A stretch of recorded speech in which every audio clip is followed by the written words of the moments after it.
안녕하십니까, 레피드입니다. 3월 29일 두산중공업 보도록 하겠습니다. 먼저 증시 보겠습니다. 코스피 0.42% 상승했고요. 코스닥은 1.16% 상승했습니다. 둘 다 오늘은 좀 반등을 했고요.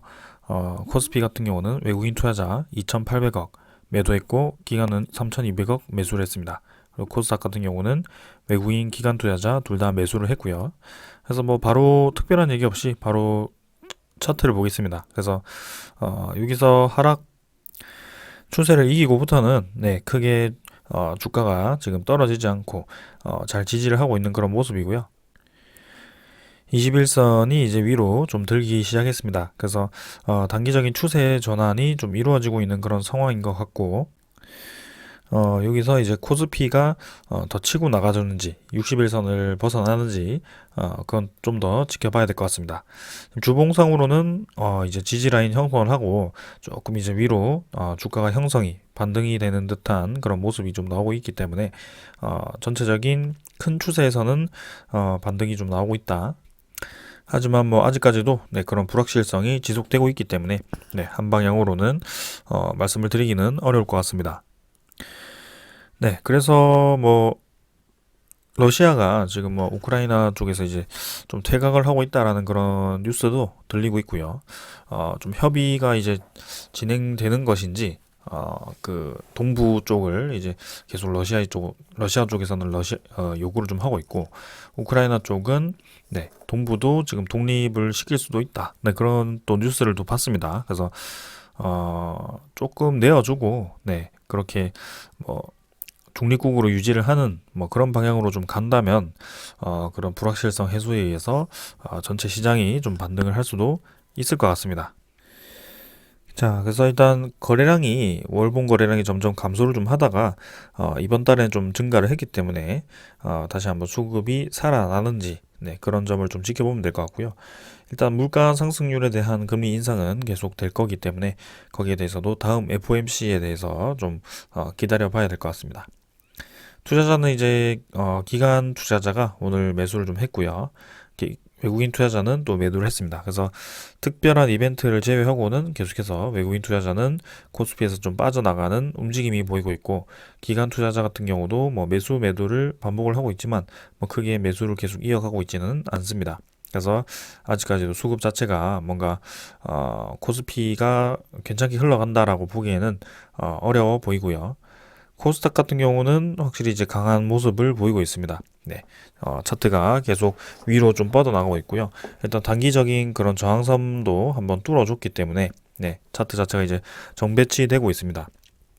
그래서 저는 괜찮게 좀 보고 있고요. 거래량 자체도 점진적으로 좀 붙어주면서 확실히 기술주 위주로의 그런 상승이 좀 보여집니다. 월봉이라든지 뭐 주봉도 마찬가지로 올라가고 있고요.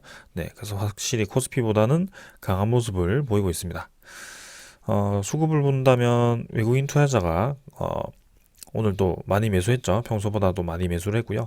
기관 투자자도 어제 매도했던 물량 뭐 또 대부분 매수를 했습니다. 그래서 결국에는 코스닥 쪽에서는 계속 수급이 들어오고 있다는 점을 좀 말씀을 드리겠습니다.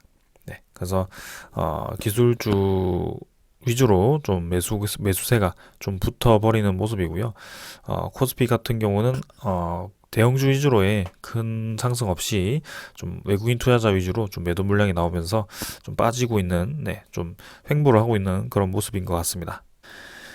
자, 그래서 차트는 이 정도로 보고요. 환율 보겠습니다. 환율은 5원 정도 떨어졌고요. 1219원입니다. 그래서 뭐 크게 많이 올라가기보다는 천천히 꾸준히 저점을 높이면서 진행이 되고 있고요. 이런 추세 계속 유지를 하고 있습니다. 그래서 1200 초반대를 계속 유지를 하고 있는 모습이고요. 지수 선물 같은 경우는 나스닥, 다우 둘 다 조금 반등을 하고 있고, 유럽 증시도 오늘 이제 유로톡스가 1.7% 정도, 한 2% 가까이 또 반등을 해주고 있습니다. 그래서 괜찮은 흐름. 그 다음에 국채 금리는 이제 미국 10년물 국채 금리 2.5% 정도로 계속 올라갑니다. 그래서 이제 뭐 하루하루가 지날수록 그 숫자가 바뀌네요. 그래서 2.5%까지 치솟은 모습이고요. 여기에 대해서 계속 밀어붙인다면 다음 이 금리 인상도 최소 0.25% 그리고 좀 많으면 이제 0.5%까지도 가능할 것 같습니다. 그래서 또 너무 금리 인상이 급하게 돼버리면 또 시장에 타격을 줄 수 있기 때문에 또 거기에 대해서도 신중해야겠지만 또 인플레이션을 막기 위해서 지금 모든 수단을 다 한다라고 했으니까 FOMC에서 그래서 그런 것들을 좀 지켜봐야 될 것 같습니다. 자, 그래서 오늘도 이 정도로 증시 리뷰하고요. 종목 보도록 하겠습니다. 두산중공업 보겠습니다. 800원 하락해서 3.6% 하락했고요. 21,100원으로 마무리를 했습니다. 시간외 거래 같은 경우는 50원 정도 상승을 했고요. 거래량은 크게 없었습니다. 그래서 오늘도 넘어가도록 하고요. 1거래량 자체는 어제보다 조금 증가했고 880만 주 가까이 또 거래가 되었습니다. 하지만 이제 어제 좀 변곡점 근처에서 위로 가든 아래로 가든 그런 움직임이 필요하다. 라고 말씀을 좀 드렸는데 오늘은 하락으로 지금 가닥을 좀 잡은 것 같고요. 그래서 우리가 조금 더 시간이 필요하구나 라는 그런 움직임이 있었습니다. 그래서 거래량이 조금 증가를 하면서 하락을 했기 때문에 좀 더 시간을 두고 지켜볼 필요는 있을 것 같고요. 일단 뭐 1,000만 주, 2,000만 주 이렇게 터지면서 밑으로 쏟아진 것이 아니기 때문에 뭐 크게 의미는 두지 않겠습니다. 자, 그래서 거래량이 다시 한번 크게 증가할 때까지는 천천히 한번 지켜보면 좋을 것 같고요. 또다시 이제 21선과 이런 주가 수렴 구간에서 이런 식으로 음봉을 때려버립니다. 그래서 이전의 음봉과 굉장히 유사한 모습이고요. 그리고 이때도 21선과 수렴하는 과정에서 이런 음봉을 좀 때려버리는 두산 세력이 계속 똑같은 세력인지는 모르겠지만 일단은 이런 가장 쉽게 접근할 수 있는 그런 매수 포인트에서 이런 식으로 또 음봉을 때려버리니까 참 초보자분들께는 굉장히 어려울 수 있는 그리고 굉장히 버티기 힘든 그런 주가 흐름입니다. 그래서 일단은 어제도 제가 말씀드렸듯이 어느 정도 예상되는 그런 흐름이죠. 그래서 결국에는 뭐 조금 꺾었다가 올라가는 방법으로 진행이 될 것 같고요. 이전에도 어제도 말씀드렸던 것 같은데 패턴이 굉장히 유사하게 진행이 되고 있습니다. 급등 이후에 한번 주가를 꺾어버리고요. 그리고 다시 한번 올라가는 과정에서 쌍바닥을 형성을 하고 그래서 다시 한번 올리고요. 그러고 거기서 이제 쭉 떨어뜨려 버리죠. 그 과정에서 이제 유상증자 신주 그런 과정이 좀 있었고요. 뭐 이때는 MSCI 편입에 대한 그런 이벤트도 좀 있었지만 확실히 좀 비슷하게 흘러가고 있습니다. 그래서 이때도 이제 저점을 깨고 반등을 할 때 꽤나 이제 오래 반등을 했고요. 급하게 반등을 했고요. 그 반등 이후에 주가를 떨어뜨린 뒤에 이렇게 또 다시 한번 상승 파동이 나오는 그런 움직임이 있었습니다. 그래서 굉장히 유사한 패턴으로 지금 진행이 좀 되고 있고요. 두산중공업이 사실 뭐 이대로 쭉 떨어져 가지고 계속 떨어진다라고 보기에는 그런 명분조차 없고요. 오늘 이제 주주총회가 발표되었는데 물적 분할에 대한 얘기는 우려하던 그 물적 분할은 없었죠. 그래서 결국에는 잘 넘어갔습니다. 그래서 두산중공업은 추가로 더 내리기보다는 이제는 자리를 좀 잡고 반등을 하는 그런 시기가 올 것 같고요. 많이 내려봤자 이제 뭐 241선 요 정도가 되지 않겠습니까? 그래서 뭐 크게 더 내리기보다는 요런 공간 조금 버티다가 이런 식으로 또 올라가는 그런 그림 한번 기대를 해보겠습니다. 자, 그래서 일단 오늘도 마찬가지로 두산중공업뿐만이 아니고 원전 테마가 같이 좀 하락을 하는 모습이었고요. 아무래도 상승폭이 컸던 그런 종목 위주로 하락폭도 좀 큰 그런 모습이 보이고 있습니다. 일단 뭐 전체 하락을 한다라고 해서 원전이 문제가 되는 건 전혀 없고요. 지금은 계속해서 그 원전 추세가 바뀌고 있고 거기에 대해서 성장성이 확보가 되는 그런 상황이다. 그렇게 이해를 하고 가시면 되겠습니다. 자, 그래서 결론은 언제가 될지 모르겠지만 결국에는 올라가는 그런 시기가 올 텐데 사고 팔고 뭐 잘 하시면 좋지만 결국엔 사고 팔고 하다가 이렇게 거래량이 한번 붙으면서 10% 이상 이렇게 또 올라가는 그런 날이 왔을 때는 사실 중간에 매수하기 굉장히 어렵거든요. 네, 그래서 고점에서 다시 들어갈 확률이 굉장히 높다라는 점을 좀 말씀을 드리고요. 조금 상승을 했다가 이제 본전이 거의 다 왔는데 좀 내릴 때는 굉장히 힘들기도 하고, 혹은 이제 손실 그 분이 좀 많이 메워졌는데 또 떨어지니까 짜증 날 수도 있습니다. 근데 결국에는 우리가 보고 있는 그 자리가 지금 요 자리가 아니잖아요. 그래서 우리는 큰 그림, 큰 그림을 그리면서 이 벽을 뚫어주기를 기다리고 있고, 그 벽을 요때처럼 뚫어주었을 때 크게 올라갈 가능성이 상당히 있다라는 거죠. 그래서 그 부분에 대해서 기다리는 것이지, 뭐 이 확대를 해가지고 이 하루하루가 뭐 주가가 어떻게 움직이는지 거기에 대해서 전혀 뭐 신경 쓸 필요가 없습니다. 네, 그래서 뭐 하루 종일 호가창 볼 필요도 없고요. 네, 이렇게 차트 보았을 때도 결국에는 올라갔다가 떨어지죠. 올라갔다가 떨어지고 올라갔다가 떨어지고 이러니까 얼마나 지겹습니까, 그게. 그죠? 그래서 그냥 묻어 두시고 천천히 그런 흐름만 잡아가는 게 저는 맞다라고 계속 말씀을 드리고 있습니다. 그리고 이렇게 계단식으로 올라가면서 특히 이렇게 양봉 음봉 양봉 음봉 양봉 음봉 하면서 계속 올렸다 내렸다 계속 반복을 하죠. 그런 과정 자체가 사실 매집 구간일 수 있거든요. 뭐 해석하기 나름이지만 이 구간에서 상당히 이제 어떤 세력은 많이 매집을 했을 거란 말입니다. 그래서 그런 매집이 끝났을 때 이제 다시 한번 이런 파동이 나온다면 충분히 저는 치고 나갈 수 있을 거라고 보고 있고, 네, 그 타이밍을 같이 기다리고 있는 겁니다. 그래서 네, 조금만 더 지켜보도록 하고요. 우리는 확실히 이벤트가 있잖아요. 3월 31일까지 1WR에 대한 그런 행사 기간이 진행되고 있기 때문에 4월 1일부터는 이제 정지죠. 그래서 그 이후로 뭐 신주가 상장될 수 있습니다.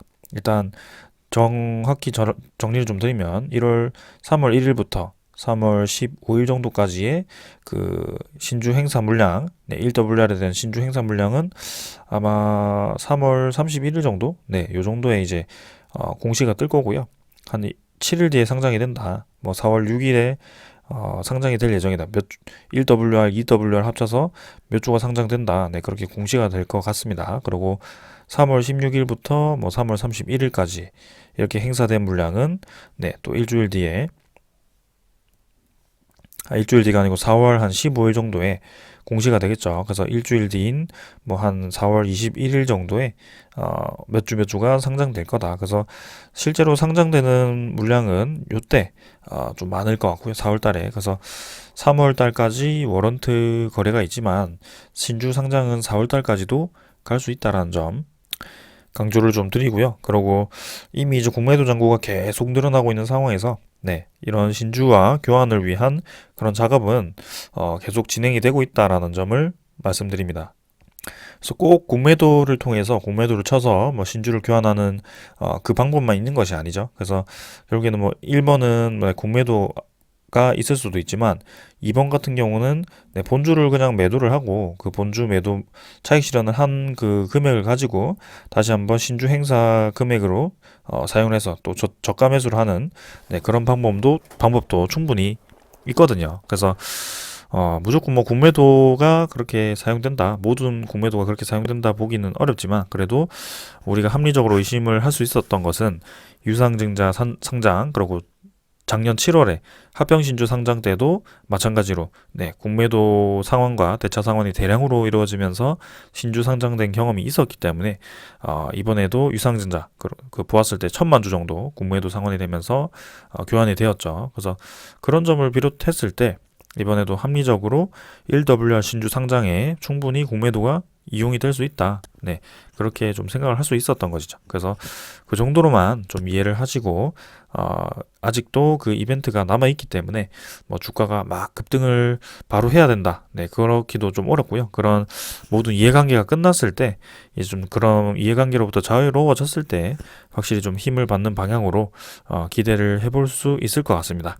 자, 그래서 4월 달까지도 조금이네 여유를 가지고 지켜보도록 하고요.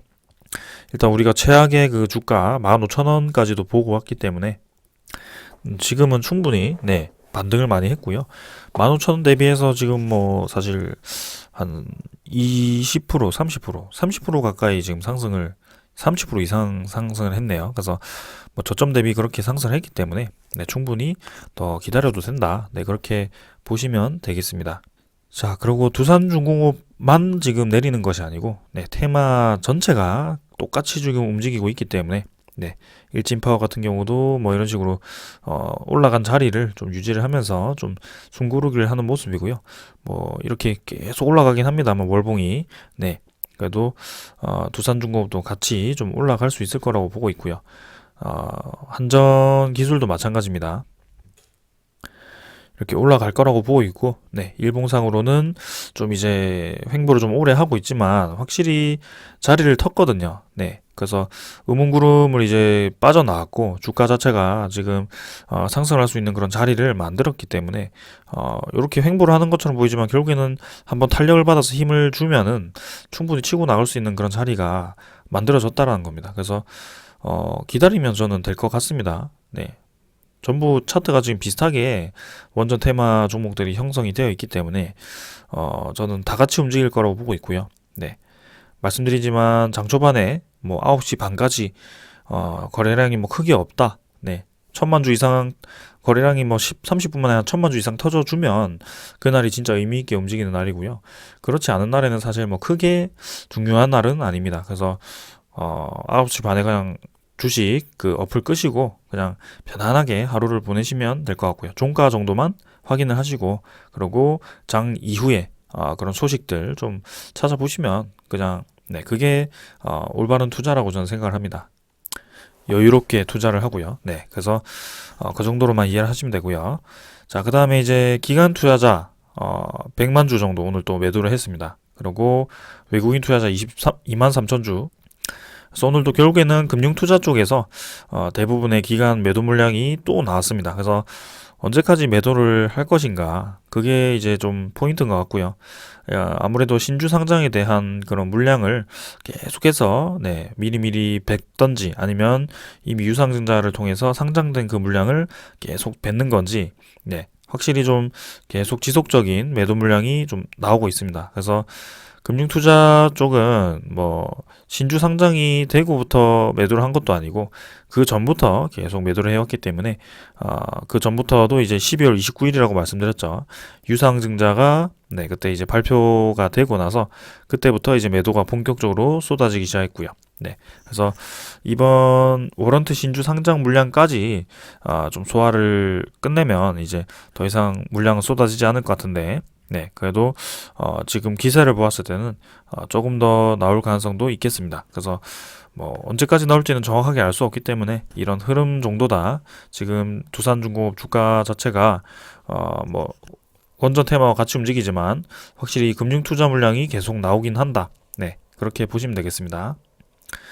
그 물량이 이제 계속 많이 쏟아지는데 지금 60일 두 달 동안 벌써 3천만 주가 쏟아졌는데도 주가 자체는 막 그렇게까지 많이 내리진 않았단 말이죠. 그래서 주가를 막 끌어내리면서 매도 물량을 쏟아내는 게 아니고 어느 정도 올라가면서 올라간 가격을 유지를 해주면서 매도 물량을 쏟아내고 있다. 이 정도만 이해를 하시면 되겠습니다. 자, 그래서 외국인 투자자 뭐 오늘 크게 많이 매도하진 않았지만 나중에 또 확인해야 되고요. 나머지 뭐 투신, 은행, 뭐 연기금도 또 조금 팔았는데요. 뭐 크게 네, 지금은 변동성이 없습니다. 그래서 하루 사고 하루 팔고 뭐 이런 식으로 반복을 하는 모습이고요. 네. 딱히 투자자 소급도 중요하게 볼 만한 그런 포인트는 없는 것 같습니다. 그래서 지금 중요한 점은 거래량과 그다음에 저런 이벤트들, 네, 신주 상장에 대한 이벤트들이 빨리 끝나기를 네, 기다리는 것이 좋을 것 같다. 네, 그렇게 마치겠습니다. 그리고 이제 공매도 잔고 확인을 해야죠. 공매도 잔고는 계속 늘어나는 방향으로 진행이 되고 있죠. 그래서 2360만 주까지 지금 또 공매도 잔고가 늘어나 있는 상황이고요. 자, 그래서 뭐 매일매일 좀 증가를 하고 있습니다. 네. 오늘도 공매도 거래량이 또 130만 주까지 100만 주 이상 또 늘어나 있는 상황이고요. 그래서 평소보다도 또 이제 공매도 잔고가 공매도 거래가 많았습니다. 공매도 잔고도 계속 늘어나고 있는 상황이고요. 그래서 1500만 주까지 감소를 했다가 다시 한번 원점으로 돌아오는 그런 모습이고 뭐 언제까지 늘어날지는 모르겠습니다. 근데 확실히 이 공매도 잔고가 워런트와 좀 깊은 관련이 있는 것이 아닌가. 네, 워런트를 행사했을 때 그 신주 물량과 네, 관련이 있는 것이 아닌가. 네, 그 정도로만 이해를 좀 하고 있습니다.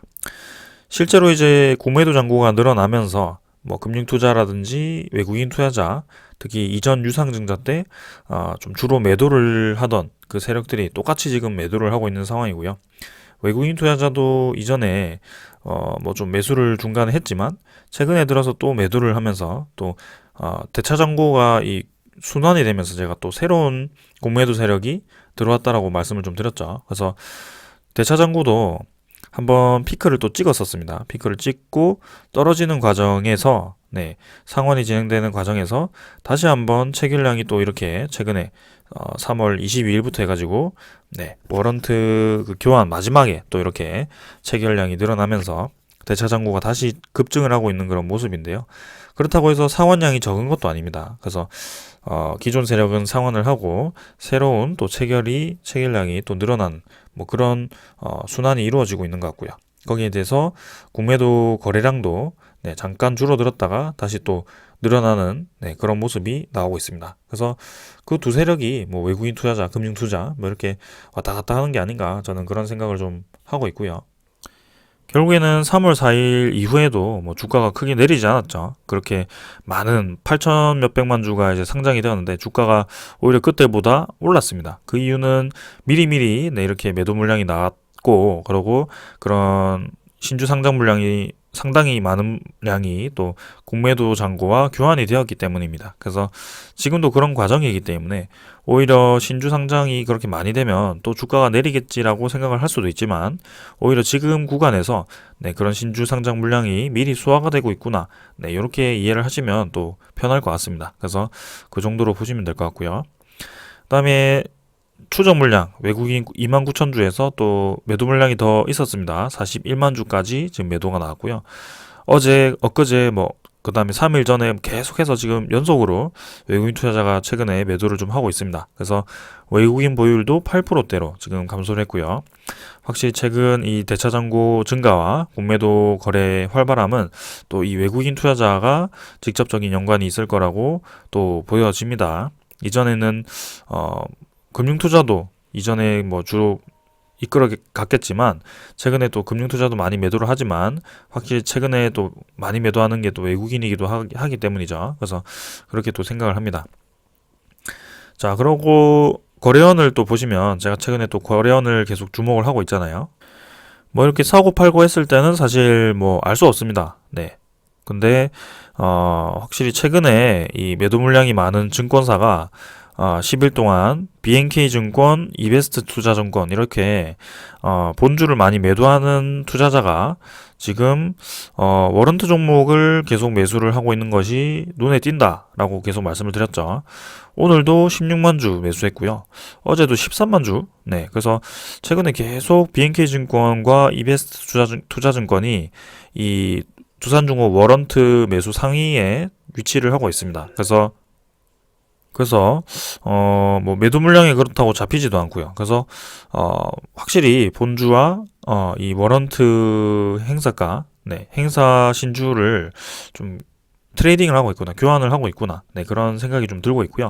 그 과정에서 공매도가 이용되거나 아니면 본주를 미리 팔아서 그 차익 실현 금액으로 이 신주 인수권을 또 행사를 하는 뭐 그런 과정을 또 겪을 수도 있고요. 확실히 이 워런트 거래가 좀 제가 복잡해서 깊이 파고들지는 못하고 있는데 지금 매수 패턴을 보면 최근에 계속 매수를 하고 모아가는 세력이 있는 것 같긴 합니다. 네, 그래서 워런트 종목도 이제 거래 정지까지 얼마 남지 않았기 때문에 계속 지켜보도록 하고요. 그 와중에도 네, 이 외국인 투자자의 워런트 신주인수권 증서에 대한 지분율이 계속 올라가고 있다는 점, 그래서 7%까지 지금 지분율이 높아져 있다라고 요 사이트에 나와 있습니다. 그래서 112만 주까지 또 보유 주식 수가 늘어나 있고요. 그래서 외국인 투자자와 금융 투자가 매일 이제 본주는 팔고 있지만 이렇게 실제로 워런트는 매수를 하고 있다는 점. 사실 뭐 워런트 따지고 본주 따지고 이렇게 뭐 거래원 따지고 이렇게 매일매일 막 신경 쓰기가 힘들 수 있죠. 네, 그래서 큰 그림만 보시면 됩니다. 네, 워런트와 본주가 깊은 연관이 있고 그 워런트가 결국에는 본주로 교환이 되기 때문에 그 워런트 상장이 끝날 때까지 최소 이제 4월 달까지는 가야지 그런 과정이 끝난다. 그럼 이제 그런 모든 이해관계가 끝났을 때는 이제 두산중공업 본주에만 집중을 할 수 있고 그 본주에 집중할 수 있는 근거가 성장성과 그 다음에 그 재무 개선이 이제 남아있기 때문에 거기에 대한 가치 평가는 분명히 진행이 될 것이다. 그리고 우리가 우려하던 뭐 물적 분할이라든지 그런 우려는 오늘로서 불식이 되었고 앞으로 이제 나아갈 수 있는 방향만 남아있다. 그래서 크게 지금 차트에 대한 흐름, 하루하루에 대한 흐름, 지루한 흐름을 집중해서 볼 필요는 없고, 네, 그런 움직임에 대해서 너무 흔들리지 말았으면 좋겠다. 네, 그렇게 제 의견을 좀 정리를 드리겠습니다. 그래서 제 방송을 좀 오래 보신 분들이라면 뭐 무슨 말 하는지 다 이해를 하실 거고요. 오히려 좀 같은 말이 반복되면서 좀 지루하게 흘러갈 수도 있지만 하루하루에 이제 계속 새로운 이 시청자분들도 오기 때문에 조금씩 네, 중복되는 말이 있는 점도 조금 양해를 부탁드리겠습니다. 자, 그리고 이제 두산중공업에 대한 소식 보도록 하겠습니다. 자, 뭐 다들 아시는 소식이겠지만 자, 오늘 이제 드디어 결정되었습니다. 두산중공업이 두산 에너빌리티로 이제 새 출발을 하게 되었고요. 뭐 당장 내일부터는 아닌 것 같고 언제부터 두산 에너빌리티로 이름을 변경을 하겠다라고 아마 공시를 한번 할 것 같습니다. 그래서 오늘 이제 주주총회에서 결정이 된 것 같고요. 큰 이변 없이, 네, 큰 이벤트 없이, 네, 우리가 예상하던 대로 잘 진행이 된 것 같습니다. 그래서 에너지와 지속 가능성 결합해서 이제 두산 중공업이 중공업에 대한 이미지에서 새로 이제 앞으로에 대한 에너지 패러다임의 중심에 위치를 하기 때문에 그런 에너지에 대한 인식을 심어주고자 두산 에너빌리티로 이렇게 사명을 변경하고요. 거기에 대한 주 사업은 가스터빈과 수소, 그다음에 해상풍력, 소형 모듈 원전 이걸 이제 성장 사업으로 적극 육성을 하고 있습니다. 그래서 그런 이제 주단조 공장을 통해서 또 이제 그런 부품을 생산을 하거나 혹은 레이저를 통해서 네, 이렇게 3D 프린팅을 하는 그런 공법도 있고요. 그래서 빠르게 여러 부품들을 효율적으로 값싸게 생산할 수 있는 기술을 또 가지고 있고 그다음에 그런 플랜트라든지 그런 것들을 이제 모니터링하거나 또 디지털화 시키는 네, 그런 기술력도 지금 키우고 있습니다. 네, 그래서 여러모로 지금 현대화가 많이 진행이 되어 가고 있고요.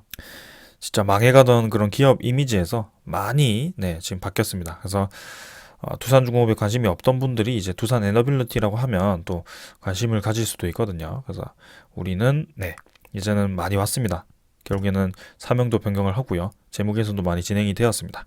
자, 앞으로가 더 기대되기 때문에 조금 더 기다려 보도록 합시다. 자, 그 다음에는 이제 오늘 뭐 큰 소식이 없어서 네, 요 정도 네, 가져와 봤습니다. 그래서 미국과 이제 폴란드가 최근에 많은 얘기를 좀 하고 있습니다. 특히 이제 원전 밀월이라고 여기는 나와 있지만 지금 우크라이나 사태로 인해서 지금 폴란드가 우크라이나와 접경을 하고 있거든요. 네. 그래서 그런 차원에서 미국에 대한 그런 군사적인 지원과 나토군에 대한 그런 지휘를 좀 받고 있기 때문에 폴란드와 미국이 아무래도 굉장히 깊은 관계가 있을 수밖에 없습니다. 그리고 폴란드 입장에서는 원전을 증설하는 입장에서 안보가 중요하기 때문에 그러고 네, 그 원전에 대해서도 지금 미국과 이전부터 좀 MOU 체결을 하면서 좀 그런 내용이 많았다라고 합니다. 그래서 두다 폴란드 대통령이 바이든 정상회담에서 원전 프로젝트 시작을 촉구를 했다라고 얘기를 하고요. 러시아산 천연가스 대체를 목적으로 이렇게 또 협의를 진행을 한다라고 합니다. 그래서 사실은 이제 폴란드 쪽이 네, 미국 쪽으로 좀 많이 진행이 되고 있구나라는 생각이 좀 들고 있고요. 아직까지는 뭐 입찰 시작 단계지만 네, 그래서 폴란드 원전은 미국 쪽으로 갈 가능성이 꽤 있는 것 같습니다. 그렇다고 해서 이제 두산중공업이 네, 완전히 이제 관계없는 건 아니고요. 우리나라도 원전 기자재, 특히 이제 미국과는 AP1000에 대해서 원전 기자재를 납품한 이력이 있기 때문에 또 폴란드가 AP1000 모델이거든요. 네, 그런 그런 점에서 또 이제 협력을 할 수 있는 그런 가능성도 충분히 있고요. 그래서 두산중공업에 대한 새로운 무대가 또 될 수도 있습니다. 그 보시면은 미국 뉴스킬 파워와도 지금 이제 웨스팅하우스뿐만이 아니고 폴란드가 또 협력을 진행을 하고 있기 때문에 또 뉴스킬 파워와 엮였을 때 아무래도 미국 쪽에 또 유리한 점도 있을 겁니다. 그런 과정에서 뉴스킬 파워에 주기기를 납품하는 그 주요 기업이 두산중공업이기 때문에 또 기대를 할 수밖에 없고요. 네, 여기도 이제 12대로 77메가와트 12대로 이렇게 924메가와트를 또 짓는다고 협의를 했습니다. 그래서 그중 12대를 또 기자재를 또 두산중공업에서 납품을 할 거기 때문에 상당히 이제 기대가 되는 모습이고요. 앞으로 계속해서 이 폴란드에 대한 원전 소식도 전해드리도록 하겠습니다. 대형 원전에 대해서 또 뭐 이집트 원전처럼 또 이제 2차 측 시공 측도 또 맡을 수도 있는 부분이기 때문에 미국과 한국이 원전 협력을 진행한다고 했기 때문에 또 기대를 해볼 만합니다. 자, 그런 와중에 이제 이집트 원전 소식이 아직까지는 잠잠하거든요. 그래서 이제 3월이 끝났습니다. 그래서 원래 4월 달에는 최종 계약을 체결을 하기로 했는데 한수원 쪽에서는 문제가 없다라고 얘기가 나왔지만 최근 들어서는 큰 소식이 업데이트가 되지 않고 있습니다. 그래서 이 이집트 원전이 사실 두산중공업에 또 6천억 정도가 수주를 한다라고 잡혀 있었기 때문에 어떻게 될지 또 더 봐야 될 것 같고요. 그 다음에 플러스 뉴스케일 파워에 대한 상장 소식도 여러분들이 많이 궁금해 하실 것 같습니다. 보통 이제 원래는 이제 3분기 안에 상장을 한다. 그래서 6월 달 안으로 상장을 하겠다라고 얘기를 했고 빠르면 이제 3월 달에 그 구체적인 승인이 나서 그 결과가 나올 것이다라고 좀 얘기가 나왔었습니다. 그래서 합병 스펙인가요? 그 스펙 종목을 통해서 그렇게 또 상장을 하는 과정이기 때문에 좀 뭐 그런 승인이 좀 필요한 것 같아요. 그래서 시간을 더 기다려봐야 될 것 같고요. 지금 제가 계속 정보를 찾아보고 있는데 큰 소식이 안 보입니다. 그래서 뉴스케일 파워에 대한 상장 소식은 바로 들리는 대로 여러분들께 전달 드리도록 할 거고요. 뭐 상장 되겠죠. 그래서 상장된다면 뭐 두산중공업에 대한 그런 지분 수익은 기정사실화된 사실이고요. 그리고 뉴스케일 파워가 잘 나갈수록 두산중공업에도 앞으로도 계속 좋은 소식이 있을 겁니다. 자, 그 다음에 뭐 큰 소식은 아니지만 여러분들이 이제 한 번씩 PER 언급을 드려서 뭐 재무제표 잠깐 보고 넘어가도록 하겠습니다. 자, 재무제표 보면 2021년 12월 2021년 사업보고서도 나와가지고 이제 요게 PER이거든요. 19. 그래서 20 아래로 떨어졌다라고 얘기하시는 분들이 꽤 있었습니다. 그래서 여기에 대해서 뭐 말씀을 해달라 이런 분들이 있었는데요. 사실 이건 그냥 PER 같은 경우는 그냥 수치에 불과하거든요. 그래서 결국에는 이런 순이익 자체가 그리고 흑자로 이렇게 또 전환을 했고요. 재무제표가 지금 많이 개선이 되는 과정에서 그냥 이 PER이 좀 낮아지는 거라고 보시면 될 것 같고요. 우리가 두산중공업을 투자를 할 때 사실 지금 현재에 대한 그런 재무를 주목을 하고 있는 것이 아니기 때문에 물론 뭐 개선은 진행되었지만 적자에서 흑자로 전환을 했지만 지금 현재 이 실적만 가지고는 사실 판단하기는 굉장히 어렵습니다. 그래서 주식이라는 것은 뭐 PER이 낮으면 당연히 지금 주식 가치가 현재보다 이제 실제보다 낮게 평가가 되었기 때문에 매수할 수 있는 기회다. 그렇게 볼 수도 있지만 주식 같은 경우는 앞으로에 대한 그런 비전과 비전이 맞나요?